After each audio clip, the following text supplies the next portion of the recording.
নমস্কার বন্ধুরা, সকলকে স্বাগত জানাই। আমি রাকা আর আপনারা শুনছেন ইউটিউব চ্যানেল কথা ও কাহিনী বাই রাকা।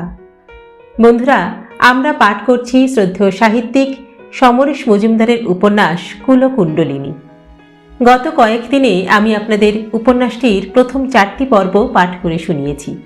আজ শোনাব উপন্যাসটির 5ম পর্ব। গল্প পাঠ যদি ভালো লাগে তাহলে একটা ছোট্ট লাইক করে দেবেন। আর আমাদের চ্যানেলে যদি আপনি প্রথমবারের জন্য এসে থাকেন তাহলে অবশ্যই চ্যানেলটি সাবস্ক্রাইব করে নেবেন কিন্তু। আসুন এবার তাহলে শুরু করি। শুরু হচ্ছে কুলকুণ্ডলিনী 5ম পর্ব। আজ পড়ব 4র্থ পরিচ্ছেদ অষ্টমীর শেষ অংশ এবং 5ম পরিচ্ছেদ নবমীর প্রথম অংশ। উপন্যাসটি প্রাপ্তবয়স্কদের জন্য।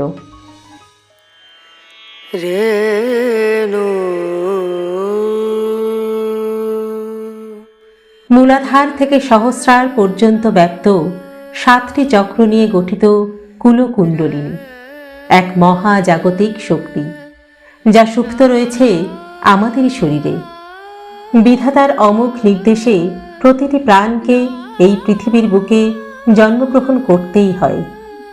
রস, রক্ত, মেদ, মজ্জা, শুক্র, মাংস এবং হাড়ের সমষ্টি একটি শরীর ধারণ করতে হয় এবং সারাটি জীবন ওই শরীরের মূলাধারে নিদ্রিত শক্তিকে জাগ্রত করার সাধনায় ব্যাপৃত থাকতে হয়। কেউ কেউ তাকে জাগ্রত করতে পারে, কিন্তু বেশিরভাগ মানুষই পারে না। প্রবরও পারবে কি? কালের নিয়মে প্রেম এসেছে তার জীবনে। গান তার প্রথম ভালোবাসা। কিন্তু গান এত রক্ষণশীল কেন? কেন সে প্রবরকে তার শরীর ছুঁতে দেয় না? এ কি কেবলই রুচির প্রশ্ন, নাকি রক্ষণশীলতার আড়ালে গান লুকিয়ে রাখতে চায় কোনো নিষ্ঠুর সত্যকে? কি সেই সত্য?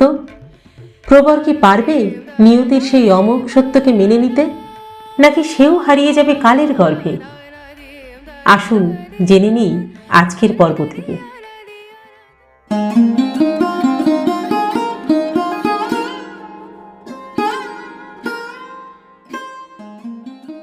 দিন 10 বাদে গানের মুখোমুখি হলো প্রবর। থিয়েটার রোড আর সার্কুলার রোডের মোড়ে খোলা রেস্টুরেন্টে বসেছিল ওরা। কফির অর্ডার দিয়ে প্রবর সোজাসুজি জিজ্ঞাসা করল, তুমি কি চাইছো একবার বলো তো? কি ব্যাপারে জিজ্ঞাসা করছো? আমাদের সম্পর্কের ব্যাপারে। আমি তো কিছুই বুঝতে পারছি না তোমার বক্তব্য। তুমি কি সম্পর্ক রাখতে চাইছো না? যা ছিল তার থেকে সরে আসার কোনো কারণ আছে কি? এই দেখো, তুমি কিন্তু এবার এড়িয়ে যাচ্ছ। গত 2 সপ্তাহ ধরে আমাদের দেখা সাক্ষাৎই হচ্ছে না, অথচ আমরা দুজনই কলকাতায় আছি। এটা কি স্বাভাবিক? আমার তো মনে হয় এটা সাময়িক ব্যাপার। তাহলে আমার সম্পর্কে কি তোমার কোনো অভিযোগ আছে? অভিযোগ সেরকম কখনো তো মনে হয়নি। আশ্চর্য, তুমি আমাকে কি এড়িয়ে চলছো না? অপছন্দ মানেই তা নিয়ে আমি অভিযোগ করব কেন? তোমার কথা শুনে মনে হচ্ছে আমার সম্পর্কেও তুমি স্বাভাবিক নও। না, নই। তোমার এই 19 শতকী মানসিকতা আমি একদম পছন্দ করছি না। ট্রেনের কামরায় তোমার কাঁধে হাত রেখেছি বলে। প্রবরকে থামিয়ে গান বলল, আমার আপত্তি তোমার হাত রাখায় নয়। তাহলে কিসের আপত্তি তোমার? হাত রাখার জন্য তোমাকে নির্জনতার সুযোগ নিতে হয়েছে। আশ্চর্য, আর 5টা মানুষের সামনে হাত রাখলে তুমি কি খুব খুশি হতে? তাতে বুঝতাম যে তুমি স্বচ্ছন্দ, তোমার কোনো অপরাধ বোধ নেই। হা হয়ে গেল প্রবর। এরকম জবাব পাবে তা সে কল্পনাই করেনি। কথা খুঁজে না পেতে প্রবর জিজ্ঞাসা করল, তুমি কি আমাকে ভালোবাসো না গান? দেখো, সেটা আমার সমস্যা। সমস্যা? সমস্যা কেন? ভালোবাসা মানেই নানান রকমের প্রতিক্রিয়ার মুখোমুখি হওয়া। গান, আর কদিন বাদে আমি ডাক্তারি করব। পড়াশোনার ইচ্ছে আপাতত আমার আর নেই। আমি তোমাকে বিয়ে করতে চাই গান। প্রবর সোজাসুজি বলল। গান আচমকা হেসে উঠল। এই কথাটা তো অনেক কাল আগে মুখে না বলেই আমরা সিদ্ধান্ত নিয়ে নিয়েছিলাম। আজ তাহলে তোমাকে আবার এই কথা মুখে বলতে হচ্ছে কেন? প্রবর বলল, তাহলে তুমি যে ব্যবহারটা করলে আমার সঙ্গে, সেটা সাময়িক একটা প্রতিক্রিয়া বলতে পারো। আমি তো আর জল নই যে চট করে নিজের চেহারা বদলাবো। সেই মুহূর্তে নিজেকে খুব নির্বোধ বলে মনে হচ্ছিল প্রবরের। গান যেন তার থেকে অনেক বেশি বোঝে, যেন সে অনেক সাবালিকা। সূর্যের সঙ্গে প্রবরের এর মধ্যে আর দেখা হয়নি। হাতে কলমে কিছু অভিজ্ঞতা হবে বলে সে সরকারি চাকরি নিয়ে ইতিমধ্যে মফস্বলে চলে এসেছে। কলকাতা থেকে মাত্র ৪৫ মিনিটের ট্রেন পথ পেরিয়ে বাসে চেপে আরও আধ ঘন্টা গেলে সেই আধা গ্রামে পৌঁছানো যায়। একটা হেলথ সেন্টার আছে, যার ঘর আছে কিন্তু মেঝে নেই, এমনই অবস্থা। প্রথম কয়েকদিন সে কলকাতা থেকেই যাতায়াত করেছিল। একদিন গানও এসেছিল সঙ্গে। সারা দিন বেকার কাটিয়ে সে ফিরে গিয়ে বলেছিল, শোনো, এই চাকরিটা কি তোমাকে করতেই হবে? যা শিখেছ তার সবটাই তো ভুলে যাবে তাহলে। কথাটা ভুল নয়। ৮০% ওষুধই হাতের কাছে পাওয়া যায় না। কোনো রোগীকে ঠিকঠাক প্রেসক্রাইব করলে বেচারা ওষুধের অভাবেই মারা যাবে। অতএব হাতের কাছে থোড়বড়ি যা আছে তাই দিয়েই কাজ চালাতে হয়। ফলে কেউ সারে, কেউ ভোগে। নিজেকে উন্নত করার কোনো সুযোগ নেই। কিন্তু একটু জেদ নিয়েই সেখানে পড়ে রইল প্রবর। একটা থাকার আস্তানাও পাওয়া গেল। সোম থেকে শুক্র সেখানে থেকে শনিবার কলকাতা। কলকাতা মানেই গান। পারমিতার ইচ্ছে ছিল না প্রবর এত তাড়াতাড়ি চাকরি করে। ছেলে এমডি পাশ করুক, প্রয়োজনে বাইরে যাক, এমনই তার ইচ্ছে ছিল। কিন্তু প্রবরের যুক্তি হল, যে দেশের মানুষ সামান্যতম চিকিৎসার সুযোগ পায় না, সে দেশে বড় ডিগ্রি নিয়ে এলে কিছু লোকের উপকার হয়তো হতে পারে, কিন্তু সাধারণ মানুষ বঞ্চিত থাকবেই। শুধু অর্থ রোজগারের জন্য চিকিৎসা শাস্ত্র নিয়ে যে সে পড়াশুনো করেনি, এটা প্রমাণ করা দরকার। পারমিতা ভেবেছিল ছেলে খুব তাড়াতাড়ি বিয়ে করতে চায় বলেই চাকরি করছে। কিন্তু এই চাকরি থেকে যা আয় হচ্ছে তাতে নিজের খরচই ভালোভাবে চলে না, তো সে বিয়ে করবে কি? তার মনে হতো গানই প্রবরকে চাপ দিয়েছে চাকরির জন্যে। কিন্তু মনে এমন ভাবনা এলেও পারমিতা তা প্রকাশ করতে সংকোচ করেছে। এক শনিবার কলকাতায় ফিরে প্রবর যখন গানের সঙ্গে দেখা করতে যাবে বলে তৈরি হচ্ছে, তখন পারমিতা তাকে জানালো যে এক ভদ্রমহিলা দুবার নাকি ফোন করেছিলেন। ভদ্রমহিলার নাম নীলিমা। বলেছেন দরকারটা নাকি বেশ জরুরি, কিন্তু বিশদ কিছু বলতে চাননি। প্রবর খুব অবাক হলো। নীলিমার কথা তার মাঝে মাঝে মনে পড়ত, কিন্তু নিজে উদ্যোগী হয়ে আর যোগাযোগ করা হয়নি। হয়তো সূর্য নিরাসক্ত ছিল বলেই সে নীলিমা সম্পর্কে একটু নির্লিপ্ত ছিল। পারমিতা জিজ্ঞাসা করল, ভদ্রমহিলা কে রে টুকলো? ওই সূর্যর বন্ধু।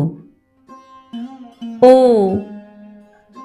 পারমিতা ঘর থেকে বেরিয়ে গেলে প্রবরের খেয়াল হলো যে কাগজে সে নীলিমার টেলিফোন নাম্বার লিখে রেখেছিল, সেটি যে কোথায় রেখেছে তাই মনে পড়ছে না।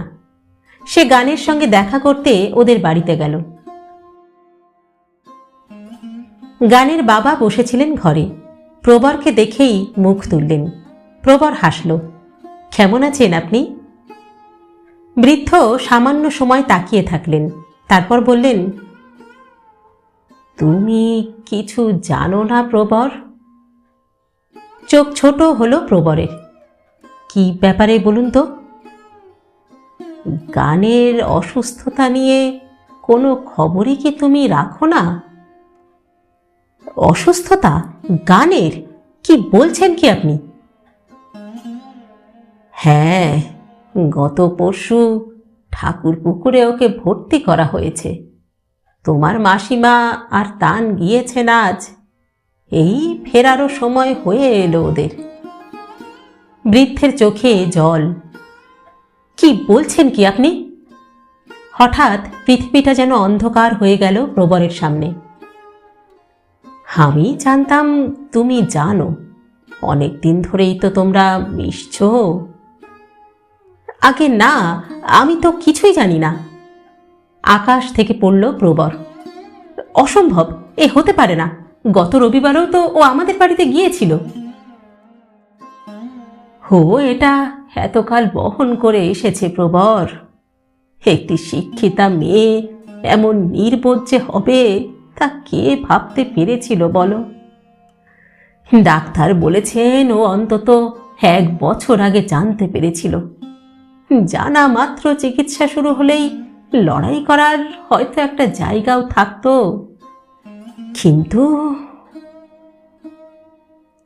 সমস্ত সত্তা খান খান হয়ে যাচ্ছিল প্রবরের। কোনো কথাই এখন আর তার মাথায় ঢুকছিল না। সে হিংস্র গলায় জিজ্ঞাসা করল, ঠিক কি হয়েছে ওর বলুন তো? টিউমার ব্রেস্টে। ওহো, ব্রেস্ট টিউমার? ওটা এমন কিছু ভয়ের ব্যাপার নয়। হ্যাঁ, হয়তো নয়, কিন্তু আমি আমি আর বলতে পারছি না প্রবর। বৃদ্ধ চলে গেলেন ভিতরে। সেই শূন্য ঘরে কয়েক মিনিট পাথরের মতো বসে রইল প্রবর। অসম্ভব শব্দটা বারংবার পাক খাচ্ছিল তার মনে। সে নিজে ডাক্তার। 1 বছর ধরে বিনা চিকিৎসায় কেউ এমন রোগ চেপে রাখতে পারে না। পারলে। প্রবর উঠে দাঁড়ালো, আর তখনই ফিরে এলো তান এবং তার মা। প্রবরকে দেখেই পৌঁড়া ডুকরে কেঁদে উঠলেন। তান চুপচাপ দাঁড়িয়ে। তানের সামনে গিয়ে দাঁড়ালো প্রবর, বলল, তান, আমাকে বলো প্লিজ, কি হয়েছে আমাকে বলো। তান নিচু গলায় বলল, কি বলবো বলো তো? আত্মহত্যার চেষ্টা ছাড়া এর যে আর কোনো ব্যাখ্যাই নেই প্রবর। কি হয়েছে তুমি শুধু তাই বলো আমাকে, জেদি গলায় বলল প্রবর। ব্রেস্টে টিউমার হয়েছিল, লেফট ব্রেস্টে। কাউকে বলেনি। তোরসু পেন হয়, সেটা আর সামলাতে পারে না। আমাদের হাউস ফিজিশিয়ান দেখেই সন্দেহ করেন। তারপর পরশু ঠাকুরপুকুরে ভর্তি করা হয়েছে।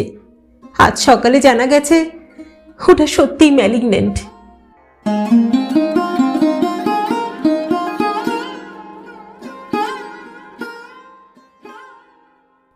ঠোঁট কামড়ালো তান। তারপর বলল, ডাক্তাররা বলেছেন ব্রেস্ট ক্যান্সারের সিমটম সবচেয়ে আগে বোঝা যায়। গানও নিশ্চয়ই বুঝতে পেরেছিল। কিছু মনে করো না প্রবর, আমি তোমাকে একটা প্রশ্ন করতে বাধ্য হচ্ছি। তুমি ওর সঙ্গে এত ঘনিষ্ঠ, সেটা কি শারীরিক কোনো রকম সম্পর্ক ছাড়াই? নিঃশ্বাস নিল অনেকটা, নিয়ে প্রবর মাথা নাড়ল। কখনোই আমাকে ঘনিষ্ঠ হবার কোনো সুযোগও দেয়নি তান। বিশ্বাস করো, আমি ভাবতাম ও বেশি রকমের রুচি বাগিস, কিন্তু আমি কি করে জানবো যে এত বড় একটা অসুখ আড়াল করতে ও এইভাবে নিজেকে গুটিয়ে রাখে? কিন্তু কেনই বা ও তা করলো তান? হ্যাঁ, আমার তো কিছুই মাথায় নিচ্ছে না। হঠাৎ কেঁদে ফেলল প্রবর। তখন এমন একটা সময় যে ঠাকুরপুকুরে পৌঁছেও গানের সঙ্গে দেখা করার অনুমতি পাওয়া যাবে না। সেই রাত চোখ খুলেই কাটালো প্রবর। রাত যত বাড়তে লাগলো, নিজের ঘরের চেয়ারে বসে সে আবিষ্কার করল তার মস্তিষ্ক আর কিছু ভাবছে না। কেমন যেন অসাড় হয়ে গেল সে। গানের ক্যান্সার হয়েছে। একটু একটু করে দিনের পর দিন সেই অসুখটা ওর শরীর কুঁড়ে কুঁড়ে খেয়েছে, অথচ ও কাউকে জানায়নি। কিন্তু কেন? মানুষ নিজের শরীরকে সবচেয়ে বেশি ভালোবাসে, নিজের শরীরের সামান্য হেরফেরে ভয় পায়। তাহলে গান কিছুদিন বাদে আর পৃথিবীতে থাকবে না। গানের মান, অভিমান, ভালোবাসা তখন স্মৃতি হয়ে তাকে আঁচড়াবে। কিন্তু ব্রেস্ট ক্যান্সার এবং ইউটেরাস ক্যান্সার যদি প্রাথমিক পর্বেই আবিষ্কৃত হয়, তাহলে মেয়েদের প্রাণহানির সম্ভাবনা খুবই কম থাকে। গান এটা কি করল? হঠাৎ দরজায় শব্দ হতেই প্রবর মুখ ফেরালো। পারমিতা দাঁড়িয়ে, তার চোখে বিস্ময়। ধীরে ধীরে কাছে এসে পারমিতা জিজ্ঞাসা করল, কি হয়েছে টুকলু? কিছু না মা। মাথা নাড়ল প্রবর। কিছু একটা না হলে এত রাত পর্যন্ত তুই তো চেয়ারে বসে থাকতিস না। তোর যদি আমাকে বলতে অসুবিধা থাকে তাহলে আলাদা কথা। এখন তো অনেক বড় হয়ে গিয়েছিস। হঠাৎ পারমিতার গলা যেন একটু ধরে এলো। প্রবর মায়ের দিকে তাকালো। মা এখনো সুন্দরী, বাবা সেই তুলনায় যথেষ্ট বুড়িয়ে গিয়েছেন। সে নিচু গলায় বলল, মা, গানের গানের ক্যান্সার হয়েছে, ঠাকুরপুকুরে আছে, আজই আমি প্রথম জানতে পারলাম। প্রায় মিনিট খানেক চুপচাপ দাঁড়িয়ে রইল পারমিতা, তারপর নিঃশব্দে বেরিয়ে গেল ঘর থেকে।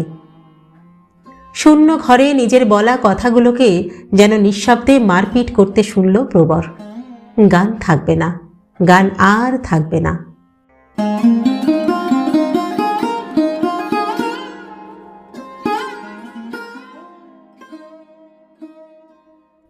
পরদিন সকালে সে যখন ঠাকুরপুকুরে গানের বিছানার পাশে, তখন বাইরে চমৎকার রোদ্দুর। মুখোমুখি হওয়া মাত্র গান হেসেছিল।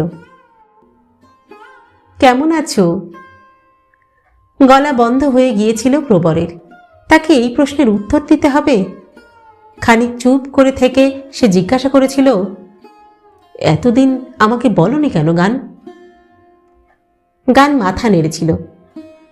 ঠিকঠাক বুঝতেই তো সময় চলে গেল প্রবর।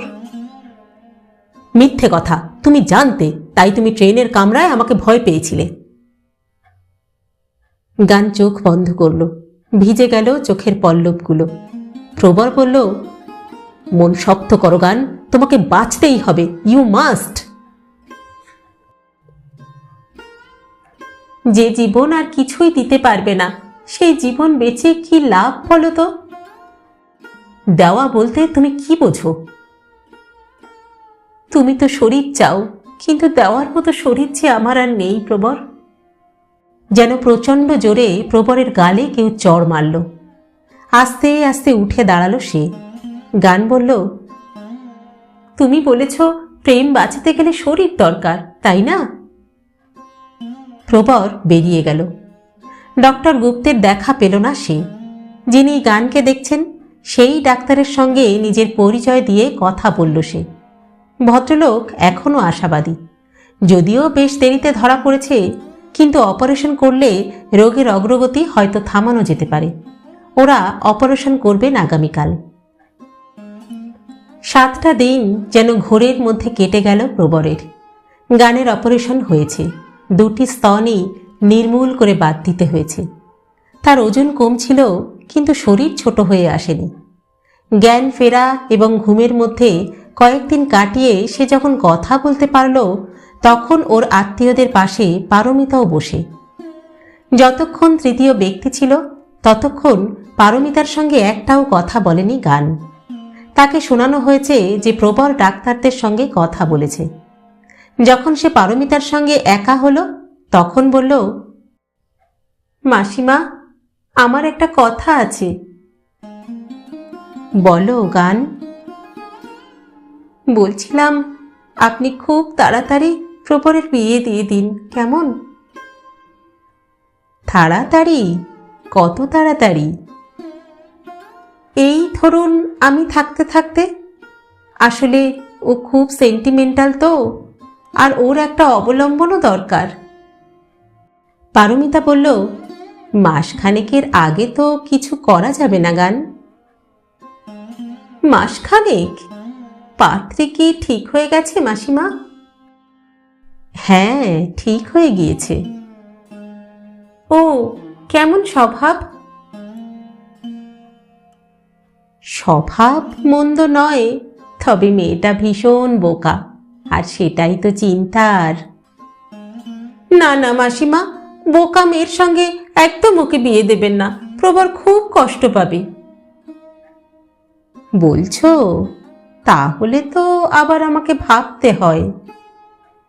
হ্যাঁ, খুব দেখে শুনে তবেই দেবেন। এই সময় প্রবর এবং তান ঘরে এলো। প্রবর হাসল। কেমন আছো গান? এত কথা হচ্ছে কেন? গান পারমিতার দিকে তাকালো। বোকামিতে আপনার ছেলেও কম যায় না মাসিমা। এই প্রশ্নগুলোর উত্তর দিতে হলেও তো আমাকে কথা বলতে হবে, নাকি? তান বলল, শোন গান, একটা ভালো খবর আছে, তোকে 5 দিনের মাথায় এরা ছেড়ে দেবে। ছেড়ে দেবে? কেন? গান অবাক হলো। তখন তুই বাড়িতেই থাকতে পারবি রে, প্রতি সপ্তাহে এসে চেক আপ করালেই হবে। তারপর? তারপর আর কি, যদি নতুন উপসর্গ দেখা না যায় তাহলে মাসে একবার কি বছরে একবার, তারপর হয়তো জীবনে আর কোনোদিনই নয়। তান হাসল। সত্যি? গানের মুখ যেন শরতের সকাল। পারমিতা বলল, এবার তাহলে আমি ডাক্তারের সঙ্গে কথা বলি, কেমন? 1 মাস তো সময় দিয়েছে আমাকে, দেখি তার মধ্যে কিছু করা যায় কিনা। তান জিজ্ঞাসা করল, কিসের সময় মাসিমা? পারমিতা তাকালো, বলল, গান চাইছে মাসখানেকের মধ্যে প্রবরের বিয়ে হয়ে যাক। প্রবর চাপা গলায় বলল, আহ মা। আমাকে বকছিস কেন টুকলু? গান যা বলল তাই তো আমি বলেছি। কি গান, তাই তো? ঠোঁট টিপে মাথা নেড়ে হ্যাঁ বলল গান। পারমিতা উঠে দাঁড়ালো টুল ছেড়ে। তাহলে তান, তোমার বাবাকে বলো যে আমি ওর সঙ্গে কথা বলতে চাই, কেমন? তান অবাক হয়ে তাকালো। গানের কপালে ভাঁজ। পারমিতা হাসল। শুধু একটাই সমস্যা থাকছে, গান চাইছে না কোনো বোকা মেয়ের সঙ্গে প্রবরের বিয়ে হোক, কিন্তু তোমার বোনকে তো আর আমি বুদ্ধিমতী বলতে পারছি না তান। গান চোখ বন্ধ করতেই তার দুকোল বেয়ে জল গড়িয়ে এলো। সে মাথা নাড়ল ওই অবস্থায়। না, এ হয় না, এ কিছুতেই হয় না। পারমিতা এগিয়ে এসে তার মাথায় হাত রাখল। তোমাকে এখন এসব নিয়ে ভাবতে হবে না, বুঝেছ? আগে ভালো হয়ে ওঠো, তারপর তর্ক করবে, কেমন? 7 দিনের প্রতিটি সকাল সন্ধে প্রবর ঠাকুর পুকুরে গিয়েছে, নিজের কাজ থেকে ছুটি নিয়েছে, অন্য কোনো দিকে মন দেয়নি। একটু একটু করে তাজা হচ্ছিল গান, কথা বলছিল স্বাভাবিক গলায়, মুখের চেহারাও বদলে যাচ্ছিল। প্রবর ইতিমধ্যে সিদ্ধান্ত নিয়ে ফেলেছে, ডাক্তারের অনুমতি পাওয়া মাত্র সে বিয়ে করবে গানকে। জীবন মানেই তো কিছুটা হারানো আর কিছুটা পাওয়া। গান তার ভালোবাসা নিয়ে পাশে থাকলে সে অনেক কিছুই উপেক্ষা করতে পারবে, নিজেকে বুঝিয়েছিল সে। কিন্তু ঈশ্বর অন্যরকম পরিকল্পনা করে রেখেছিলেন। বাড়ি ফেরার দিন 4 বাদে হঠাৎ প্রচণ্ড জ্বর এলো গানের। প্রবর তখন তার কর্মস্থলে। গান বিছানায় ভালোভাবে শুয়ে আছে জেনে গিয়েছিল সে। খবর পেয়ে যখন কলকাতায় ছুটে এলো তখন সব শেষ।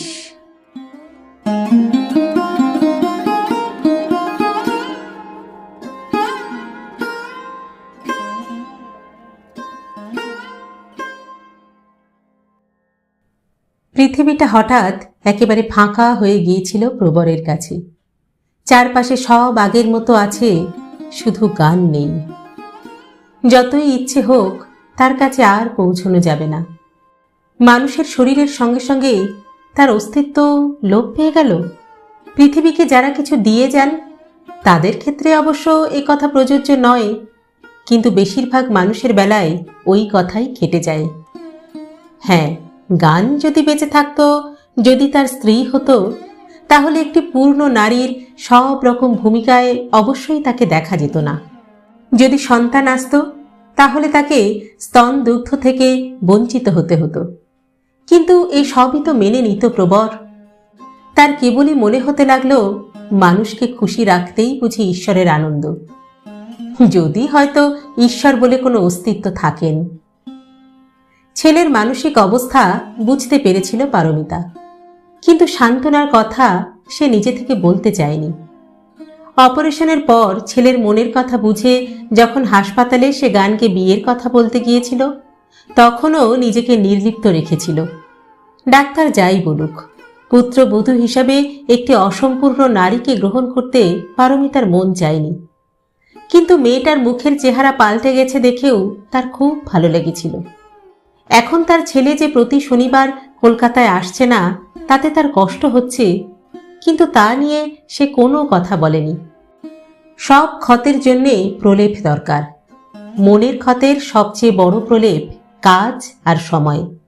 তাই কোনো ক্ষতই দীর্ঘস্থায়ী হয় না। এক শনিবারে প্রবর কলকাতায় এলো। পারমিতা দেখল ছেলের শরীর বেশ খারাপ হয়ে গিয়েছে, রোগা হয়ে গিয়েছে অনেকটা, গালও সামান্য যেন বসেছে। পারমিতা আর না জিজ্ঞাসা করে পারল না।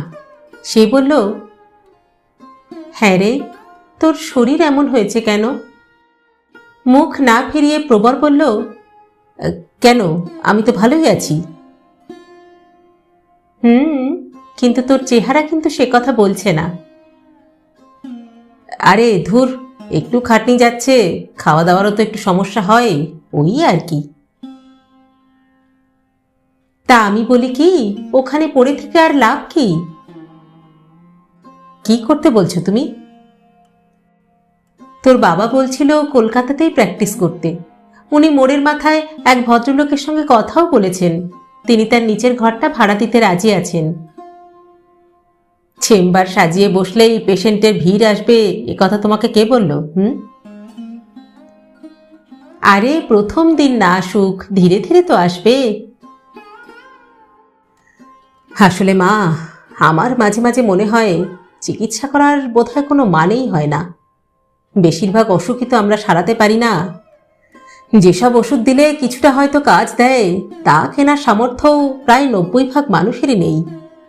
শুধু অসহায় চোখে দেখা ছাড়া বেশিরভাগ ক্ষেত্রে আমাদের আর কিছু করার থাকে না। সবই তো ঠিক, কিন্তু ডাক্তাররা যেটুকু উপকার করেন সেটা না পেলে আমাদের দুর্দশা যে আরো বেড়ে যেত। সেইটাই কি কম দামি বল? পারমিতা প্রশ্ন করেছিল। প্রবর বলেছিল, সবই জানি মা, কিন্তু চোখের উপর তো দেখছি একটা শরীর জন্মায়, বড় হয়, তারপর দুম করে ছাই হয়ে যায়। আমরা চিকিৎসা শাস্ত্র পড়েও কোনো কাজে লাগাতে পারি না। আচ্ছা ঠিক আছে, তোমার কথাটা আমি ভেবে দেখব। প্রবর সামনে থেকে চলে যেতে চাইল। এই সবই যে গানের মৃত্যুর কারণে তা পারমিতা জানে, কিন্তু গান বিষয়ক কোনো কথা প্রবর আলোচনা করে না বলেই প্রসঙ্গটি সেও আর তোলে না। মাঝে মাঝে মনে হয় যে ছেলেটাকে সে পেটে ধরেছিল, একটু একটু করে বড় করেছিল, স্বামীকে যতটা পারেনি তার অনেক বেশি ভালোবাসা যাকে স্বচ্ছন্দ দিতে পেরেছিল, সে এখন অন্য একটি মৃত মেয়ের জন্য নিজেকে বিক্ষত করছে। এ কেমন বিচার? কি ছিল গানের মধ্যে যা পারমিতা দিতে পারেনি? মা আর প্রেমিকার মধ্যে তফাৎ তো শুধু দৈহিক আকর্ষণের, সেইটাই কি সব কিছু ভাসিয়ে দেয়? এখন এই মুহূর্তে গানের শরীর ছাই হয়ে গেছে, কোনো আকর্ষণ আর থাকতে পারে না, তবু ওর মন জুড়ে রয়েছে সে। পারমিতা যখন থাকবে না, তখন প্রবর কি এমনই ভাবে ভাববে তার কথা? বাগাডুলির গুলির মতো দেওয়ালে ধাক্কা খেয়ে নিচে পড়ে যায় ভাবনাগুলো, নম্বরের ঘর আর পায় না। হঠাৎ তার মনে পড়ে গেল। সে একটু এগিয়ে গিয়ে জিজ্ঞাসা করল, হ্যাঁ রে, তুই সেই নীলিমা বলে মেয়েটার সঙ্গে আর যোগাযোগ করিসনি না? প্রবর জামা খুলছিল, জিজ্ঞাসা করল, কেন, আবার ফোন করেছিল নাকি? হ্যাঁ, গতকালই তো করেছিল, তোর ঠিকানা চাইছিল। ও, তা দিয়েছ নাকি? না, দিইনি। আচ্ছা, মেয়েটা কে রে? মেয়ে নন গো, মেয়ে নন, ভদ্রমহিলা, বিবাহিতা, স্বামী নেই, কিন্তু একটি ছেলে আছে। ও, তা তোর সঙ্গে খুব জরুরি দরকার বলছিল। তাই নাকি? কে জানে, হবে হয়তো। পারমিতা আর দাঁড়ায়নি। নীলিমার পরিচয় পাওয়ার পর ছেলের ওই উদাসীনতা তাকে আশ্বস্ত করল। সে সোজা চলে এলো মনোরমার ঘরে। ভদ্রমহিলা সাহায্য ছাড়া বিছানা থেকে এখন আর নামতে পারেন না। একটি দিন রাতের আয়া রাখা হয়েছে তার জন্য। পাশে বসে পারমিতা শাশুড়িকে বলল, মা, আপনার নাতি এসেছে, এবার আপনি কিছু একটা করুন। মেয়েটা মরে যাওয়ার পর থেকে আমি ওকে ঠিক বুঝতে পারি না মা। মনোরমা বললেন, আমি কি করব বৌমা, আমার সঙ্গে তো সে ভালো করে কথাই বলে না আজকাল। তবু পারলে আপনিই পারেন মা, ওর বাবাকে দিয়ে এসব কাজ হবে না। তা ও কি এখন সংসারী হতে চাইবে? আপনি বলে দেখুন না মা। ভালো মেয়ে পেয়েছো? এখনো পাইনি, তবে খবর তো অনেকগুলো আছেই, আপনি একটু ওকে রাজি করান। মনোরমা মাথা নাড়লেন। অনেকদিন বাদে এই সংসারে গুরুত্ব পাওয়ায় তার ভালো লাগলো। জল খাবার খেয়ে জামা কাপড় পরে তৈরি হতেই বাবাকে দেখল প্রবর। বাবা তার ঘরে এসে বলল, মায়ের কাছে তুমি কিছু শুনেছ? আগে হ্যাঁ, শুনেছি। আমার শরীর তো ভালো নেই, আর তোমার ঠাকুরমার অবস্থা তো তুমি জানোই। আমার মনে হয় তোমার এখন এই বাড়িতেই থাকা দরকার। ওখানে নোটিশ দিয়ে দাও, যাতে সামনের মাস থেকেই তুমি এখানে প্র্যাকটিস শুরু করতে পারো। আহা, ঝুঁকি তো থাকবেই।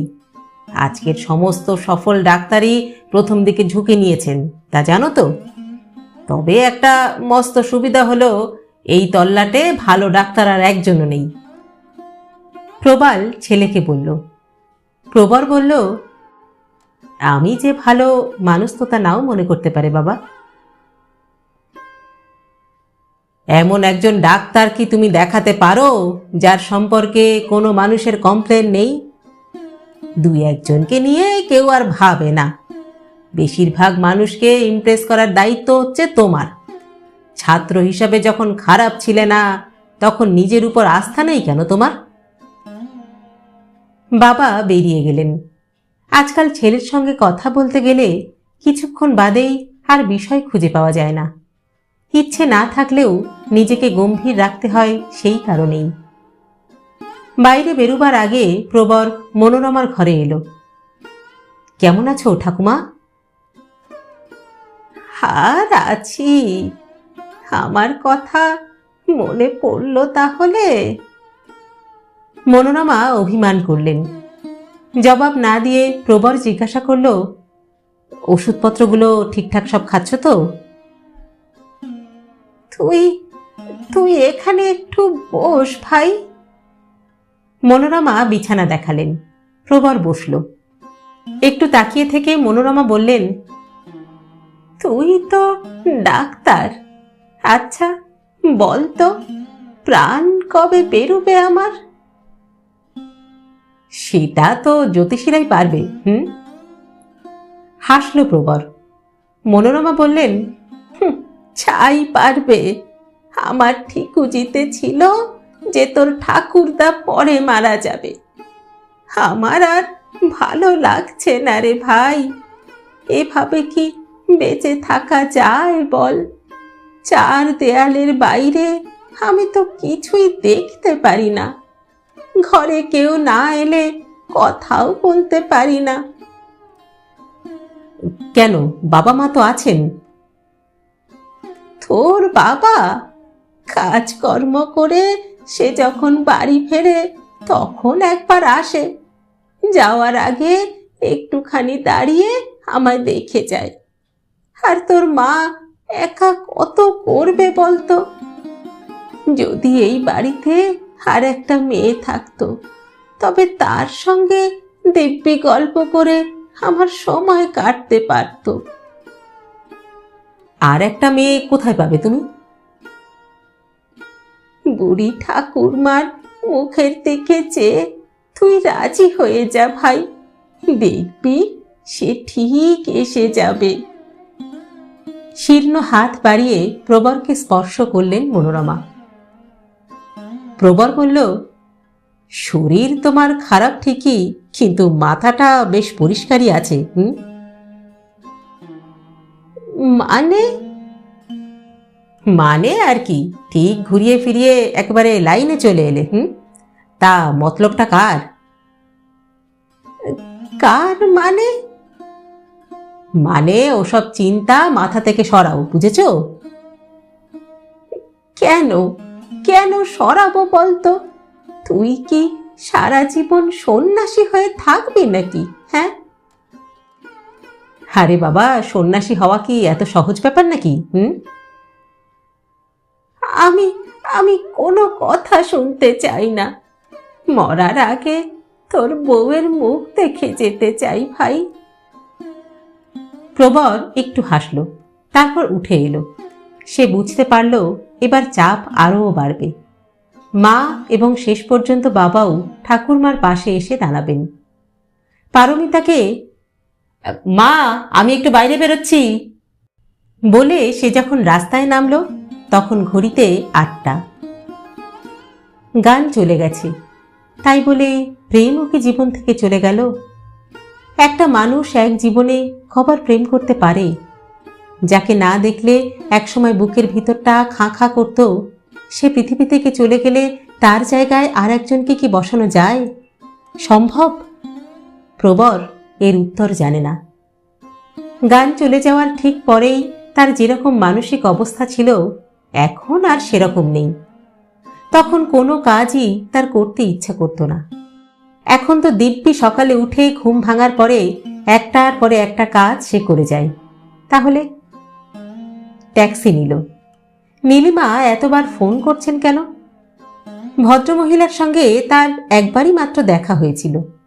কি দরকার ওর? সূর্যর সঙ্গে প্রবরের অনেক দিন দেখা হয়নি। গানের মৃত্যুর খবর পেয়ে শ্মশানে এসে গিয়েছিল কিনা তা জানে না প্রবর, তবে অসুস্থতার সময় তাকে দেখেনি। প্রবরের মনে হয়েছিল সূর্যর তুলনায় নীলিমা যেন অনেক বেশি বাস্তব মনের মেয়ে। দুজনের মধ্যে মিল হওয়াটাই একটা অদ্ভুত ব্যাপার। ট্যাক্সি ছেড়ে সে সিঁড়ি ভেঙে নীলিমার ফ্ল্যাটের দরজায় এসে হাজির হলো। বেল টিপল 3 বার। দরজা খুলল। তারপর একটি মেড সার্ভেন্ট গোছের মহিলা সামনে দাঁড়িয়ে, পাশে গবু। প্রবর জিজ্ঞাসা করল, নীলিমা নেই? এখনো ফেরেনি। হঠাৎ গবু বলে উঠল, আরে তুমি আমার সেই মামা না? মামা? প্রবর তার দিকে তাকিয়ে হাসল, বলল, আমাকে মনে আছে তোমার? বাহ, গুড। আচ্ছা শুনুন, নীলিমা এলে ওকে বলবেন যে প্রবর এসেছিল, কেমন? অনেক ধন্যবাদ, কিন্তু আপনাকে কিন্তু এবার ভেতরে যেতে হবে। আসুন। পেছন থেকে কথাগুলো ভেসে আসতেই চমকে তাকালো প্রবর। নীলিমা সিঁড়ির মুখে দাঁড়িয়ে হাসছে। এই মুহূর্তে তাকে খুব ক্লান্ত দেখাচ্ছে। প্রবরের পাশ কাটিয়ে গবু তীরের মতো ছুটে গেল মায়ের দিকে। ইয়ে, মা এসেছে, মা এসেছে, মা! তাকে জড়িয়ে ধরে দরজার দিকে এগিয়ে এলো নীলিমা। কি হলো, ভিতরে চলুন। ঘরে ঢুকে নীলিমাকে মিনিট খানেক ছেলের সঙ্গে কথা বলতে হলো। তারপর তাকে শান্ত করে বলল, যাক বাবা, শেষ পর্যন্ত দেখা দিলেন তাহলে। আমি তো এখানে আর থাকি না। শুনেছি, কিন্তু বাড়িতেও তো ঠিকানা দিয়ে যাননি। দিয়েছি, আসলে মা ঠিক মনে রাখতে পারেন না। মনে রাখতে পারেন না, নাকি অচেনা মহিলাকে দিতে চাননি? তাও হতে পারে। প্রবর হাসল। আচ্ছা আপনি একটু বসুন, আমি চেঞ্জ করে আসি, কেমন? নীলিমা চলে গেল। গবু এলো। মামা, তুমি টিভি দেখবে? তুমি যদি চাও তাহলে দেখতে পারি।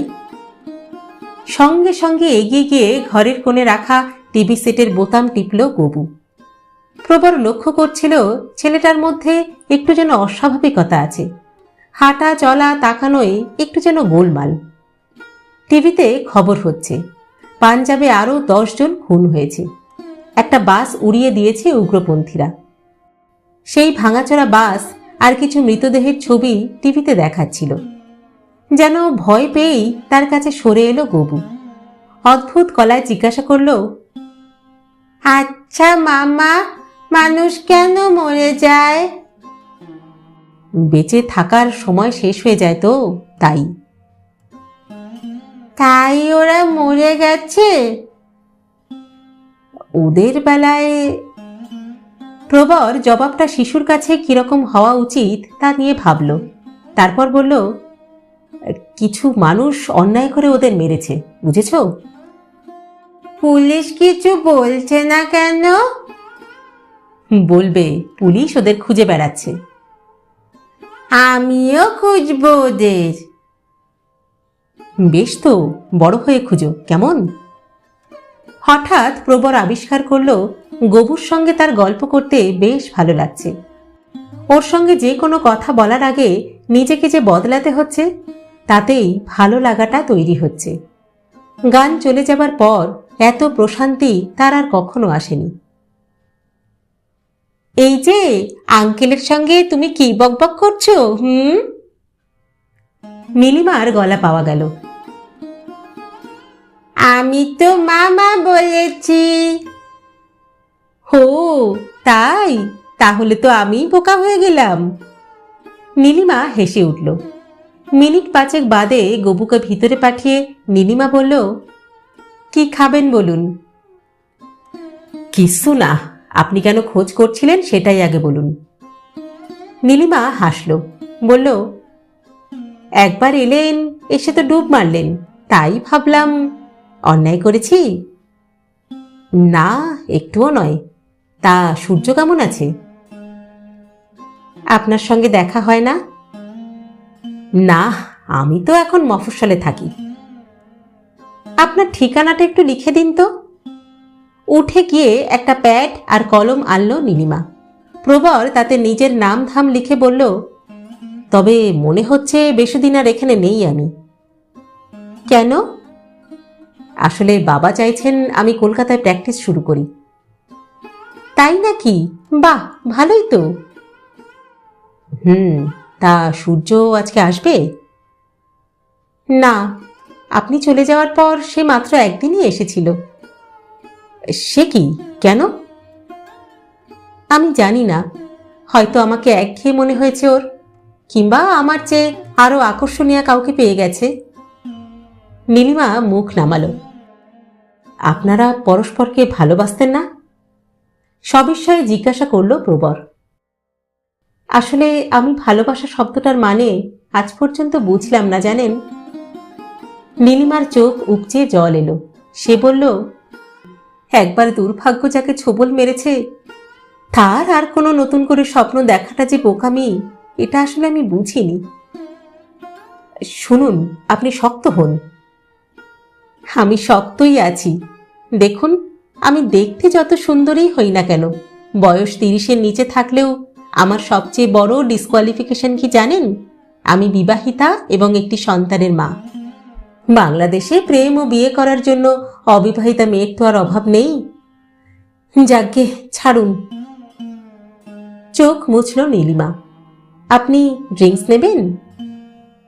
মাথা নাড়ল প্রবর। না, কফি আছে? নিশ্চয়ই। আপনি এখনো মদ খান না? না, সুযোগ পাইনি। আসলে গ্রামে চোলাই পাওয়া যায়, কিন্তু সেটা আমি ছুতে পারিনি।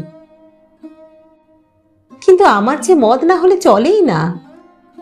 নীলিমা উঠে দাঁড়ালো। আপনি খেতে পারেন, খেয়ে আপত্তি করছে?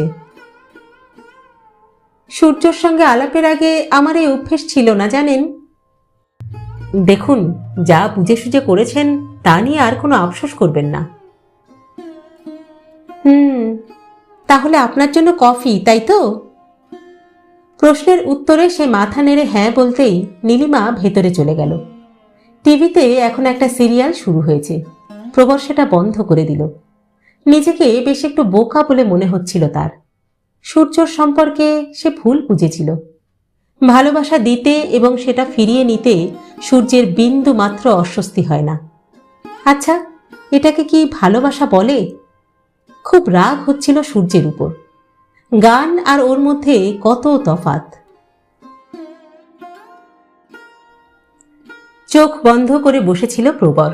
নীলিমা টেবিলে ট্রে রাখতে সে চোখ খুলল। 2 কাপ কফি আর কিছু কাজু। সে জিজ্ঞেস করল, আপনি কফি খাবেন? হ্যাঁ। অসুবিধে হবে না তো? দেখি। কফি খেতে খেতে প্রবর জিজ্ঞাসা করল, আপনি কোথায় কাজ করেন? Taylor and টেলরে। ও আচ্ছা, ওটা তো বিদেশি ফার্ম না? আগে পুরোটাই ছিল, এখন আধা আধি। তা গবুর অসুবিধা হয় না? হয়, তবে এবার যে মেয়েটিকে পেয়েছি তার স্বভাব খুব ভালো। একটু থেমে প্রবর জিজ্ঞাসা করল, আমি কি সূর্যর সঙ্গে একবার কথা বলবো? না না, একদম না, যা গেছে তা নিয়ে আমি আর ভাবতে চাই না। তার মানে? মানে গতকাল, আগামীকাল, গত পরশু হয়ে যাবে। যে অতীতের স্মৃতি রক্তাক্ত তাকে আঁকড়ে ধরে থেকে কি লাভ বলুন? এই নিয়ে আমি আর চিন্তা করতে চাই না। ও হঠাৎ এমন কেন করলো বলুন তো? জানি না, তবে আপনি সেদিন যে ভদ্রমহিলাকে দেখেছিলেন, ও এখন তার বন্ধু হয়ে গিয়েছে, এমন কথাই তো বলে গেল আমায়।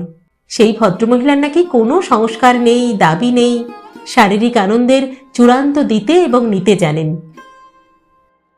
ননসেন্স! রেগে গেল প্রবর। অনেকক্ষণ ওরা কেউ কথা বলল না। কফি শেষ হয়ে গিয়েছিল। হঠাৎ প্রবর বলল, সেদিন আপনাকে একটি মেয়ের কথা সূর্য বলেছিল, মনে আছে? ওর বোন। হ্যাঁ মনে আছে। গান না? হ্যাঁ, শরীর সম্পর্কে যার খুব বাতিক ছিল বলে ভেবেছিলাম। হ্যাঁ হ্যাঁ, মনে পড়েছে। গান আর নেই। সে কি? প্রায় চেঁচিয়ে উঠল নীলিমা। হ্যাঁ, ক্যান্সার হয়েছিল বুকে। যাকে বাতিক বলে ভেবেছিলাম সেটা যে রোগের কারণ তা বুঝলাম অনেক পরে। আপনি খুব ধাক্কা খেয়েছেন না? কিন্তু জীবনের সত্যিটা মেনে নেওয়াই ভালো, জানেন তো? তার মানে? মানে পৃথিবীতে কোনো মুখই তো দীর্ঘস্থায়ী হয় না। জিহবার আদেশ অমান্য করে সাপের প্ররোচনায় ঈভ আর আদম ফলটি খাওয়া শেষ করা মাত্র যে অভিশাপ পেয়েছিল তা তো আমাদের বহন করতেই হবে। আদমের ছেলে এবেলকে মেরে অন্য ছেলে কেন পালিয়ে গিয়েছিল নিরুদ্দেশে। কে জানে আমরা সেই কেনের বংশধর কিনা। অভিশাপ আমাদের ছেড়ে যাবে না কোনো দিন। খুব সিরিয়াস গলায় বলল নীলিমা। প্রবর তার দিকে তাকিয়ে আছে দেখে সে অদ্ভুতভাবে হাসল। এই যে ছেলেকে বড় করছি এত ভালোবেসে, হয়তো এর কাছ থেকেও একদিন চরম আঘাত পাব। না না, আপনার এতটা ভাবা কিন্তু ঠিক হচ্ছে না। হাসল নীলিমা। আসলে কি জানেন, আমি এখন সব কিছুর জন্য তৈরি। বুঝলাম, কিন্তু আমাকে খোঁজ করছিলেন কেন? এমনি, সত্যি কোনো কারণ নেই। ও, তা ভালো। তাহলে আমিও এখানে কারণ ছাড়াই আসতে পারি, কি তাই তো? স্বচ্ছন্দে। আমার আর আপনার মধ্যে স্বর্গের সম্পর্ক তো আর নেই। গুড। আচ্ছা, আজ চলি কেমন? কবে ফিরছেন? পরশু সকালে ফিরব বলেই এসেছি। নীলিমা তাকে সিঁড়ি পর্যন্ত এগিয়ে দিল। চুপচাপ নেমে এলো প্রবর। ওর মনে হচ্ছিল আজকের এই সময়টা একদম আলাদাভাবে কাটল। ফিরে যাওয়ার আগে পারমিতা একই কথা বলল প্রবরকে। তাকে জানানো হলো এটা বাবারও ইচ্ছে। চুপচাপ শুনল সে। তারপর বলল, দেখো, প্রথম কথা, আমি যদি এখানে প্র্যাকটিস শুরু করি তাহলে অন্তত 2 বছর তোমাদের এখন অপেক্ষা করা দরকার। আর দ্বিতীয়ত, যে মেয়েটিকে তোমরা নির্বাচন করবে তার সঙ্গে আমার মিলবেই এমন গ্যারান্টি কিন্তু দিতে হবে। ভবিষ্যতে কোনো গোলমাল হলে তার দায়িত্ব কিন্তু তোমাদের। আশ্চর্য ব্যাপার তো, বিয়ের পর সব ব্যাপারে কারণ মেলে মানিয়ে নিতে হয়, বুঝলি? কিন্তু কতটা? তোর মতলব কি বলতো? পারমিতা রেগে গেল। কি ভেবেছিস তুই? গানকে তো আমি মেনেই নিয়েছিলাম। ওই অপারেশনের পরেও এ বাড়িতে ওকে আনতে চেয়েছিলাম। ঠিক আছে, তোর যদি অন্য কোনো মেয়েকেও পছন্দ হয়ে থাকে তো বল আমাকে। পছন্দ করবার জন্য সময়ের দরকার হয় মা। আর কত সময় চাস তুই? ওই 2 বছর? বেশ, তাহলে তাই বলবো না হয় তোর বাবাকে। ভালোভাবে বেঁচে থাকার জন্য পর্যাপ্ত টাকা দরকার। প্রবর তার কোয়ার্টার্সের তক্তপোষে শুয়ে ভাবছিল, গ্রামে পড়ে থাকলে শুধু বেঁচে থাকাটাই সম্ভব, তার বেশি কিছু আর হবে না। পৃথিবীতে মানুষ বাঁচে একটা বিশেষ সময়ের জন্য। খুব কম মানুষই 100-র বেশি সীমা পার হয়, আর এই সময়টাও খুব বেশি নয়। মরে যাওয়ার পর কি হবে সেটা কেউ জানে না যখন, তখন তা নিয়ে মাথা ঘামিয়েও কোনো লাভ নেই। বেঁচে থাকাটাই যাতে একটু আনন্দজনক হয় তারই বরং চেষ্টা করা উচিত। আর এই সবের জন্যই অর্থের প্রয়োজন। যেসব মানুষরা বলেন যে ব্যক্তিগত সুখের সন্ধান না করে জনসাধারণের সুখের চেষ্টায় নিয়োজিত হলেই বৃহত্তর সুখের সন্ধান পাওয়া যায়, তারা নিশ্চয়ই ভুল বলেন না। কিন্তু সেই সঙ্গে যে দুঃখ কষ্ট সহ্য করতে হয় এটাও তারা অনুচ্চারিত রাখেন। চিত্তরঞ্জন দাস বা বিধানচন্দ্র রায় যেমন ব্যক্তিগত সম্পদ সঞ্চয় করে আরামে ছিলেন, তেমনি সেই সম্পদ দান করে মানুষের উপকারও করে গেছেন। অর্থাৎ তারা সন্ন্যাসী না হয়েও একটি মধ্যপথ অবলম্বন করেছিলেন। এই পরিপ্রেক্ষিতে মা বাবার প্রস্তাব অনেক বেশি আকর্ষণীয়। গ্রামে বসে শুধু সালফাগুয়াফিন আর ক্রসেন নিয়ে গরিব মানুষের উপকার খুব বেশি করা যায় না। একসময় না একসময় হতাশা আসেই, যা তার ইতিমধ্যেই এসে গিয়েছে। প্রবর তার পদত্যাগপত্র লিখে ফেলল। এই গ্রামের যেসব মানুষ নিয়মিত অসুখে ভোগেন তাদের সে চেনে। কার কি অসুখ এবং কেন সেটা সারছে না তাও তার জানা। এদের মধ্যে কজনের মৃত্যু যে খুব বেশি দেরিতে নয় তাও সে বলে দিতে পারে। মাঝে মাঝে নিজেকে নিধিরাম সর্দার বলে মনে হয় তার। ঈশ্বর যা করতে চলেছেন তা সে জেনেও ঠুঁটো হয়ে বসে আছে। ওই ভদ্রলোকের সঙ্গে লড়াই করার কোনো ক্ষমতাই তার নেই। সেদিন নীলিমা জিহোবার কথা বলেছিল। বাইবেলে এই ভদ্রলোকের বিরাট ভূমিকা। যখন কোনো ধর্মপ্রাণ মানুষ বিপদে পড়েছেন, জিহোবা স্বর্গ থেকে নেমে এসে তাকে উদ্ধার করেছেন। এখন সেই রকম কোনো জিহোবার অস্তিত্বই আর নেই। এইসব ভাবনা প্রবরকে অনেকখানি বাস্তবে ফিরে আসতে সাহায্য করল। সে পারমিতাকে লিখে দিল যে সে চাকরি থেকে ইস্তফা দিয়েছে। প্রথম 3 মাস প্রায় মাছি তাড়াতে হলো প্রবরকে। সকাল বিকেল চেম্বারে বসেও রোগীর মুখ দেখতে পেল না সে তেমন। যে কজন এসেছেন তাদের কাছ থেকে পাওয়া টাকায় ঘর ভাড়াটাই দেওয়া যায় না। পাড়ার মানুষ এই নবীন ডাক্তারকে বিশ্বাস করতে ভরসা পাচ্ছিল না। কিন্তু ছোটখাটো একটা ঘটনা হঠাৎই ঘটে যায় এবং তার কথা মুখে মুখে ছড়ায়। তেমনি একটা ঘটনা প্রবরের খ্যাতি ছড়ালো। মাথা পিছু 20 টাকা করে নিয়েও দিনে 400 টাকা খুব সহজে এখন আয় করতে পারছে সে। 400 টাকা আয়, অথচ খরচ তেমন নেই। দুপুর ছাড়া দিন রাতের অনেকটা সময়ই এখন চেম্বারে কাটে তার। একমাত্র সন্ধ্যায় সে চেম্বার বন্ধ রাখে এবং এই সময়টায় নীলিমার বাড়িতে একটা চমৎকার আড্ডা হয়। 6 দিনের টানা পরিশ্রমের পর এই আড্ডা অনেকখানি তাজা করে তোলে যেন তাকে। বন্ধু শব্দটি এদেশে খুব সীমিতভাবেই ব্যবহার করা হয়। আমাদের মনের গঠন এমনভাবে দীর্ঘ অভ্যাসে তৈরি যে সমলিঙ্গের বাইরে বন্ধুত্বের কথাটা চট করে আমাদের যেন কারো মনেই আসে না। একটি নারীর সঙ্গে পুরুষের বন্ধুত্ব মানে প্রেম, এবং সেই প্রেমের বয়স দীর্ঘস্থায়ী হওয়া মানে অবশ্যই শারীরিক সম্পর্ক স্থাপিত হওয়া। এমন ধারণাই চালু আছে এবং প্রবর তার থেকে খুব দূরেও ছিল না। কিন্তু নীলিমার সঙ্গে মেশার পর তার ধারণা পাল্টালো। একটি শরীরের সঙ্গে ভালো বন্ধুত্ব হলে অনেক মানসিক জোর যে পাওয়া যায় এটা তার জানাই ছিল না। রবিবারে সন্ধ্যায় চা খেতে খেতে নীলিমা হঠাৎই জিজ্ঞাসা করল, বিয়ে করছো কবে? চমকে উঠল প্রবর। কাকে? সেটা তো তুমিই বলতে পারবে। পারলে তো আগেই জানতে পারতে। কেন, তোমার মা কোনো মেয়ে দেখেননি?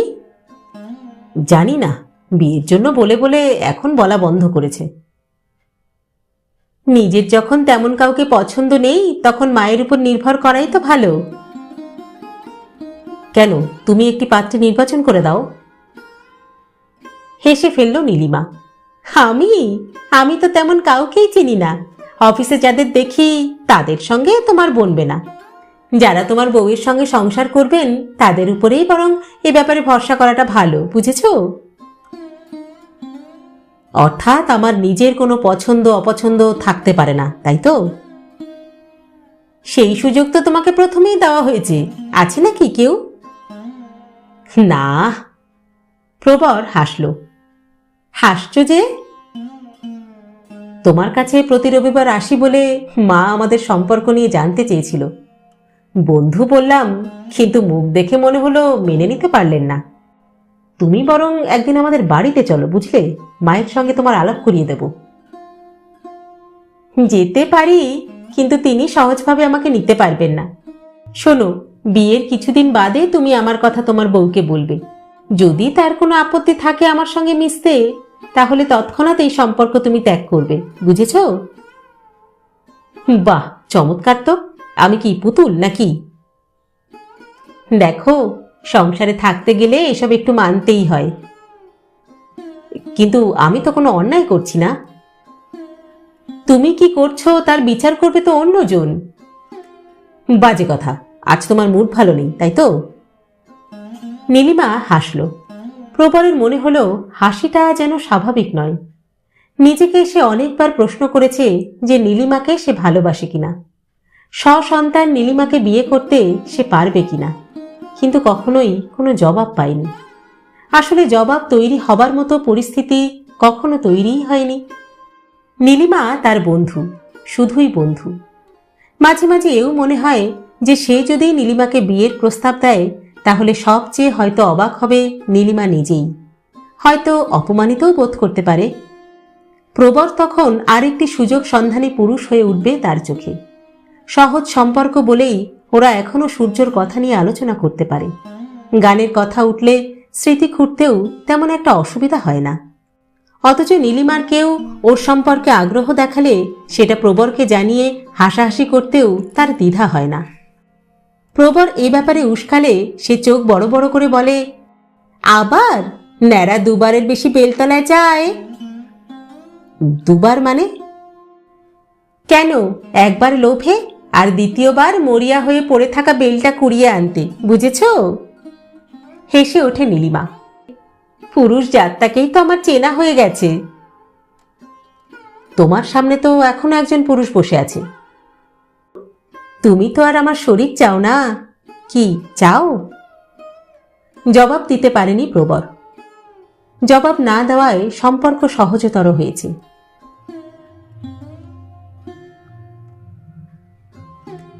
পারমিতার নির্বাচন মেনে নিল প্রবর। এখন তার যা আয় তাতে সংসার চালাতে কোনো অসুবিধা হওয়ার সুযোগই নেই। রীতিমতো ধুমধাম করে ছেলের বিয়ে দিল পারমিতা। মেয়েটির নাম সোহিনী। চেহারাটি বড় সুন্দর, কথাবার্তাও। এই বিয়েতে নীলিমাও এসেছিল গবুকে নিয়ে। নতুন বউকে যে শাড়িটি সে দিয়ে গেছে তার মূল্য অন্তত 1500। এই নিয়ে অনেকেই বিস্মিত হয়েছিল। প্রবরেরও মনে হয়েছিল যে এত দামি শাড়ি না দিলেই পারত নীলিমা।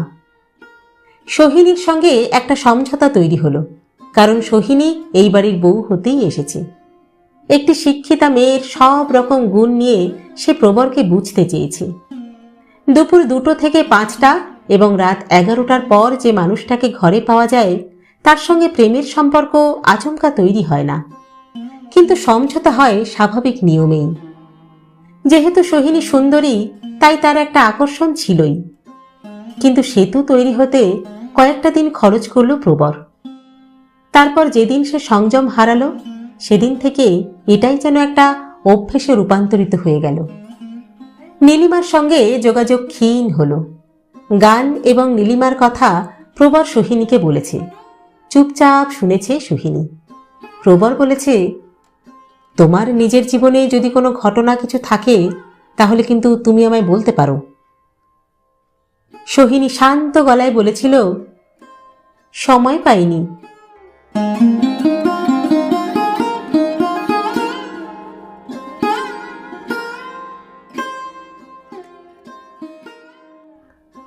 ধর্মতলা স্ট্রিটের চেম্বারে বসে শেষ পেশেন্টকে দেখল যখন প্রবর, তখন রাত 10টা। এই চেম্বারটির ভাড়া মাত্র 500, কিন্তু 4 বছর আগে নেওয়ার সময় 2 লক্ষ টাকা গুঁজে দিতে হয়েছিল। পাড়ার চেম্বারটি সে ছেড়ে দিয়েছে অনেক কাল। সকালগুলো এখন তার কেটে যায় হাউস কলে, বিকেল 3টে থেকে এই চেম্বারে। কলকাতা শহরে তার খ্যাতি ছড়িয়েছে চিকিৎসক হিসাবে, ফলে 80 টাকা দক্ষিণা নিয়ে সে এখন প্রত্যহ 25 জনকে চেম্বারে দেখে। দৈনিক আয় সকাল বিকাল মিলিয়ে প্রায় 2500 ছাড়িয়ে গিয়েছে। এত টাকা ইনকাম ট্যাক্সে দেখানো যায় না। অনেক চিকিৎসকের মতো তাই প্রবরও কারচুপি করে। পুরনো বাড়ি ছেড়ে সল্টলেকে সে বিশাল বাড়ি করেছে। ইদানিং তার শরীরও বেশ ভারী হয়েছে। রাত 10:30টায় বাড়ি ফিরে 3 পেগ হুইস্কি না খেলে কিছুতেই আজকাল তার ঘুম আসে না। মনোরমা চলে গিয়েছেন অনেক দিন। বাবা মারা গেছেন ছেলের সাফল্য দেখে। পারমিতা এখনো আছে, কিন্তু তার মতো করে। সোহিনীর হাতে সংসারের হাল। 2 ছেলে সেন্ট জেভিয়ার্সে। একজন এবার ফাইনাল দিয়ে জয়েন্টে বসেছে। সুখের সংসার এখন প্রবরের, কোথাও কোনো অভাব নেই। মেদ কমাতে ভোর 5টায় সে রোজ হাঁটতে বের হয়। সুগারটা বেশ সমস্যা করছে, এই যা। রাত 10টায় শেষ পেশেন্ট দেখে কর্মচারীদের চেম্বার বন্ধ করতে বলে সে গাড়িতে উঠে বসল। সবাই বেরিয়ে যাওয়ার পর দরজায় তালা ঝুলিয়ে কর্মচারীটি চাবি দিয়ে গেলে সে ইঞ্জিন চালু করে। আজ সকাল থেকেই মনে হচ্ছিল কি যেন ঠিক হচ্ছে না। দিনটা কেটেছিল অস্বস্তি নিয়ে। এখন বাড়ি ফিরে দেখবে সোহিনী বই পড়ছে, তার গ্লাস বোতল টেবিলে। সে যতক্ষণ পান শেষ না করবে সোহিনী বই পড়েই যাবে। তারপর খাওয়া শেষ করে ঘুম, কথা হবে 2-4টে। হঠাৎ পথ বদলালো প্রবর। অনেক দিন নীলিমার সঙ্গে দেখা হয় না, প্রায় মাস 8 তো বটেই। নীলিমা সেই ফ্ল্যাটে একাই থাকে। গবু এবার খড়গপুর থেকে পাশ করে দিল্লিতে চাকরি নিয়ে গেছে। সেই একই রকম আছে নীলিমা, একটু রোগা, কিন্তু বয়স বাড়া ছাড়া চেহারা তেমন বদলায়নি। বরং প্রবরের ঝুলপি সাদা হয়েছে, পেটে চর্বি। নীলিমার বাড়িতে মদ থাকে না। লাইট হাউসের সামনে শরবতের দোকানে পৌঁছে 1 বোতল কিনে নিল প্রবর। ঘড়িতে এখন 11:15। এই সময়ে কারো বাড়িতে যাওয়াটা ঠিক নয়। একটু দ্বিধা এলো, কিন্তু সেটাকে ঝেড়েও ফেলল প্রবর। বেল টিপল 2 বার। 3য়বারে কি হলে চোখ এলো। দরজা খুলল নীলিমা। পরনে শোয়ার পোশাক, চোখে বিস্ময়। প্রবর জিজ্ঞাসা করল, কেমন আছো নীলিমা? হঠাৎ কি ব্যাপার? এমনি, কিছু ভালো লাগছিল না। বসতে বলবে তো? হ্যাঁ হ্যাঁ, বসো। সোহিনীকে জানিয়েছ তো দেরি হবে বলে? না, কাউকে কিছু জানাতেই হবে আজ, সেটা ভাবতে পারছি না। কি হয়েছে প্রবর? দরজা বন্ধ করে এসে জিজ্ঞাসা করল নীলিমা। জানি না, খুব টায়ার্ড লাগছে। শোনো, তুমি বরং কিছুদিন বেরিয়ে এসো। আরে ধুর, চাইলেই কি আর দুম করে যাওয়া যায় নাকি? পেশেন্টদের তারিখ দেওয়া আছে তো। আগে তো নিজের মন শরীর, তারপর তো অন্য সব, নাকি? না, ডাক্তারদের ক্ষেত্রে ওসব নয়। যাকে জল দাও একটু। ভালো লাগছে না যখন, তখন নাই বা খেলে প্রবর। আহ নীলিমা, প্লিজ। নীলিমা জল এবং গ্লাস নিয়ে এলো। নিজে নিয়ে প্রবর জিজ্ঞাসা করল, তুমি? নীরবে মাথা নাড়ল নীলিমা। প্রবরকে খেতে দেখল সে। হঠাৎ জিজ্ঞাসা করল, প্রবর, তুমি আমাকে কি ভাবো বলো তো? কেন, বন্ধু? না, আমরা বোধহয় আর বন্ধু নই। মানে? বন্ধুত্বের সংজ্ঞা থেকে আমরা বোধহয় অনেক দূরে সরে গিয়েছি। এইভাবে এত রাত্রে তুমি আমার ফ্ল্যাটে আর এসো না প্রবর। আমার বলতে খুবই খারাপ লাগছে। তুমি কি আমাকে এখনই উঠে যেতে বলছো? না, আজ খাও, কিন্তু আমার বাড়িটা কারো অবসর সময় মদ খাওয়ার জায়গা তো নয় প্রবর। তাছাড়া সোহিনীও এটা পছন্দ করবে না। আমি তোমাকে বুঝতে পারছি না। এত বড় ডাক্তার তুমি, আর এই ছোট্ট সত্যিটা কেন বুঝবে না? প্রবর গ্লাস শেষ করল। তোমার জীবনে কি অন্য কেউ এসেছে নীলিমা? হেসে ফেলল নীলিমা। বাবা, এই বুদ্ধি তোমার! আমার বয়স এখন 50। আগেরকার দিনে হলে এটা হতো বার্ধক্যের সময়। যৌবনে যখন কাউকে আর আসতে দিলাম না, তাহলে এখন মতিভ্রম হবে এটা তুমি ভাবছো কি করে? কিন্তু তুমি এখনো যুবতী, এরকম ভাবতে তোমার ভালো লাগে। কিন্তু আমার কথা তুমি কখনো ভেবেছ? কি পেয়েছি আমি বলো?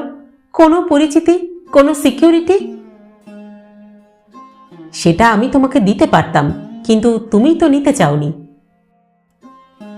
তুমি কখনোই দিতে পারতে না জানতাম বলেই আমি নিতে চাইনি প্রবর। কিন্তু আজ আমার বলতে কোনো আপত্তি নেই নীলিমা। জীবনে আমি 2টি মেয়েকে ভালোবেসেছিলাম। একজন চলে গেছে অনেক কাল আগে, আর একজন হলে তুমি। তুমি তুমি আমাকে ভালোবেসেছিলে? নীলিমার গলায় বিস্ময়। কেন, তোমার অজানা কথা বলছি নাকি? ভালোবেসেছিলাম বলেই তো তুমি যা যা বলেছ সব শুনেছি। আজ এই যে তুমি আমাকে নিষেধ করছো এখানে আসার জন্যে, বেশ, আসবো না। প্রবর কথা শেষ করা মাত্র নীলিমা দ্রুত চলে গেল ভেতরের ঘরে। চুপচাপ ওর চলে যাওয়া দেখল প্রবর। তারপর গ্লাসে নতুন মদ ঢালল। 3টে তার কোটা, কিন্তু আজ 5টা হয়ে গেল। এইভাবে একা শূন্য ঘরে বসে মদ খেতে খেতে সে কেমন যেন অসাড় হয়ে যাচ্ছিল। কোনো ভাবনা মাথায় যেন কাজই করছিল না। খেয়াল হলো হঠাৎই ঘড়িতে এখন রাত 12:30। উঠে দাঁড়াতেই পা টলল। নিচে নেমে গাড়ি চালিয়ে ফিরতে হবে। কপালের ঘাম মুছল সে। পথ অনেকটা। স্টিয়ারিং ধরলে কি মাথা আর পা কাজ করবে না? ঠিকই করবে। দরজার দিকে এগিয়ে যেতে যেতে নীলিমার কথা মনে পড়ল। আজ এই ফ্ল্যাটে তার শেষ রাত। যাওয়ার আগে নীলিমাকে বলে যাওয়া উচিত। সে আবার ফিরল। পা ঠিক তালে পড়ছে না। সে নীলিমার শোয়ার ঘরের পর্দা সরালো। আমি যাচ্ছি, কেমন? শুয়েছিল উপুর হয়ে নীলিমা। গলার স্বর কানে যাওয়া মাত্র সোজা হয়ে বসল। না, এই অবস্থায় তুমি কিছুতেই একা যেতে পারবে না। মানে? তোমার শরীর আর বসে নেই। যদি যেতেই চাও তাহলে চলো, আমি তোমাকে পৌঁছে দিয়ে আসছি। তুমি তুমি কিভাবে যাবে? কেন, ট্যাক্সি নিয়ে। কাল এসে তুমি গাড়ি নিয়ে যাবে। অসম্ভব, জড়ানো গলায় বলল প্রবর। এত রাত্রে তোমাকে আমি একা ফিরতে দেব না। এত রাত পর্যন্ত মদ তো খেতে পারলে, পুরোটা শেষ করেছ? আহ নীলিমা, তুমি রেগে যাচ্ছ। আমার কিছু হবে না। বেশ, আমাকে যদি নিয়ে নাই যেতে চাও তাহলে বাড়িতে তো একটা ফোন করো। কি বলবো? যা খুশি, অন্তত ওরা জানুক যে তুমি ঠিক আছো। ফোনের কাছে যাওয়ার সময় প্রবর বুঝল তার পক্ষে ভালো করে হাঁটাই সম্ভব হচ্ছে না। টেলিফোন আঁকড়ে সে নাম্বার ঘোরালো। রিং হচ্ছে। পারমিতার গলা পাওয়া গেল। হ্যালো। হঠাৎ বালক বয়সের এক অস্বস্তি আঁকড়ে ধরল প্রবরকে। সে সাড়া দিতে পারল না। পারমিতা আবার জানান দিল, হ্যালো। এবার প্রবর বলল, মা, আমি আজ রাত্রে ফিরতে পারছি না। কেমন? হঠাৎ জরুরি কলে একটু বাইরে এসেছি। ও, কোথায় গিয়েছিস? Hello hello. রামপুরহাট। অন্য কোনো নাম মাথায় এলো না। রিসিভার নামিয়ে রাখল সে। এভাবে মিথ্যে কথা বলার মধ্যে যে মজা আছে সেটা বুঝতে পেরে চোখ বন্ধ করল। মা বলেই অবশ্য বলা গেল, সোহিনী হলে ঠিক তার গলার জড়তা ধরে ফেলত। প্রবর ঘুরে দাঁড়ালো। নীলিমা সামনে নেই। এই যে মিথ্যেটা সে বলল তা কি নীলিমা শুনতে পেয়েছে? সে যদি বলতে পারত যে মা, আমি প্রচুর মদ খেয়ে ফেলেছি বলে নীলিমার বাড়িতে থেকে যাচ্ছি, তোমরা কিছু মনে করো না, তাহলে কি মা সেটা সোহিনীকে বলে দিত? সহ্য হতো মায়ের? সে টলতে টলতে নীলিমার ঘরের দরজায় পৌঁছে দেখল সে বিছানা করছে। চুপচাপ শোয়ার ব্যবস্থা করে বলল, আমার কাছে তোমার রাত্রে শোয়ার মতো কোনো পোশাক তো নেই, পাশেই বাথরুম আছে, আর তোমার যা অবস্থা তাতে কি রাত্রে তুমি খেতে পারবে? চুপচাপ মাথা নেড়ে প্রবর না বলল। আচ্ছা তাহলে শুয়ে পড়ো, গুড নাইট। নীলিমা এগিয়ে এলো দরজার দিকে। প্রবর সরে দাঁড়াতেই সে বেরিয়ে গেল। শূন্য ঘরে একা দাঁড়ানো প্রবরের হঠাৎ মনে হলো ঠিক এরকমটা সে চায়নি। এইভাবে একা অজানা একটা ঘরে রাত কাটাতে কিছুতেই তার ভালো লাগবে না। সে কিছুটা এগিয়ে খাটে বসল। একটা গোটা রাত সে ঘরে ঘুমোবে এবং আগামীকাল যখন বেরোবে তখন নিশ্চয়ই নীলিমা তাকে অন্য কথা শোনাবে। নীলিমা যে তাকে এই ফ্ল্যাটে থাকতে দিয়েছে তা নেহাতেই করুণা করে, নইলে ও এখন এখানে থাকতো, গল্প করত। নীলিমা তার বন্ধু, এই বন্ধুত্বের সম্মান সে রেখে এসেছে এত কাল। কিন্তু আজ নীলিমা তাকে ভয় পেয়েছে বলেই সে এই ঘর থেকে চলে গেল। চিন্তাটা ওই অবস্থায় মাথায় ঢুকে যাওয়ায় একেবারে যেন এঁটুলির মতো চেপে ধরল। কিছুক্ষণ ছটফট করে প্রবর উঠল, নিজেকে সংযত করার চেষ্টা করল। তারপর ধীরে ধীরে বাইরের ঘরে এসে দাঁড়ালো। বাইরের ঘরের আলো যাওয়ার সময় নিভিয়ে দিয়ে গিয়েছে নীলিমা।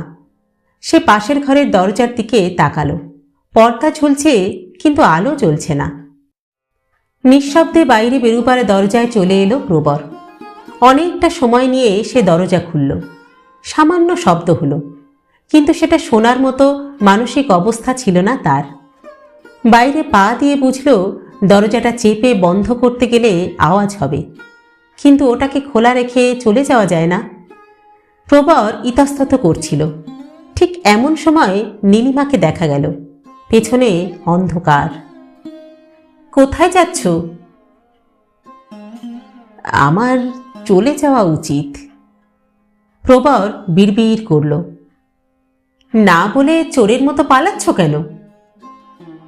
প্রবর চুপ করে দাঁড়িয়ে রইল। নীলিমা আবার জিজ্ঞেস করল, নিজের উপর বিশ্বাস আছে যে ফিরে যেতে পারবে তুমি? চেষ্টা করব। আর মাকে গিয়ে কি বলবে? মাতাল হয়ে রামপুরহাট থেকে ফিরে এলে? প্রবর এই কথাটা ভাবেনি। সে নিঃশব্দে নীলিমার পাশ দিয়ে ঘরে ফিরে এলো। দরজা বন্ধ করল নীলিমা। তারপর বলল, এত টাচি কেন তুমি? ভাবলে আমি তোমাকে অবহেলা করেছি? আশ্চর্য মানুষ সত্যি। আমি কিছুই ভাবিনি নীলিমা। চোখ বন্ধ করল প্রবর। তার শরীর ভালো লাগছিল না। চলো, শোবে চলো। নীলিমা ওর হাত ধরল। বাধ্য ছেলের মতো প্রবর চলে এলো নীলিমার সঙ্গে। খাটে শুইয়ে দিয়ে নীলিমা তার জুতো খুলে দিল, জামার বোতাম বিচ্ছিন্ন করল। তারপর আলো নিভিয়ে বলল, আমি তোমার পাশে বসছি, তুমি ঘুমো। শরীর বিছানায় টান টান হওয়া মাত্র অদ্ভুত এক আরামবোধ প্রবরকে জড়িয়ে ধরল। সে নিঃশ্বাস ফেলে বলল, নীলিমা, আমার ভালো লাগে না, কিছুই ভালো লাগে না। নীলিমা সযত্নে ওর চুলে হাত বোলালো। ঘুমিয়ে পড়লে সব ঠিক হয়ে যাবে, দেখো।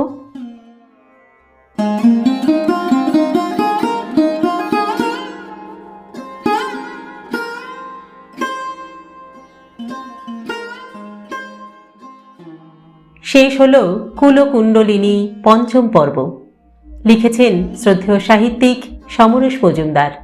গল্প পাঠ করলাম আমি রাকা। আপনারা শুনছেন ইউটিউব চ্যানেল কথা ও কাহিনী বাই রাকা। আজকের পর্বটি কেমন লাগলো আপনাদের কমেন্ট বক্সে অবশ্যই জানাবেন। কিন্তু গল্প পাঠ যদি ভালো লাগে তাহলে আমাদের চ্যানেলটি লাইক, শেয়ার ও সাবস্ক্রাইব করতেও ভুলবেন না কিন্তু। আজ তাহলে এখানেই বিদায় চেয়ে নিচ্ছি। পরবর্তী পর্ব নিয়ে ফিরে আসবো খুব শীঘ্র। ততদিন সকলে সুস্থ থাকবেন, ভালো থাকবেন এবং অবশ্যই আমাদের সঙ্গে থাকবেন। নমস্কার।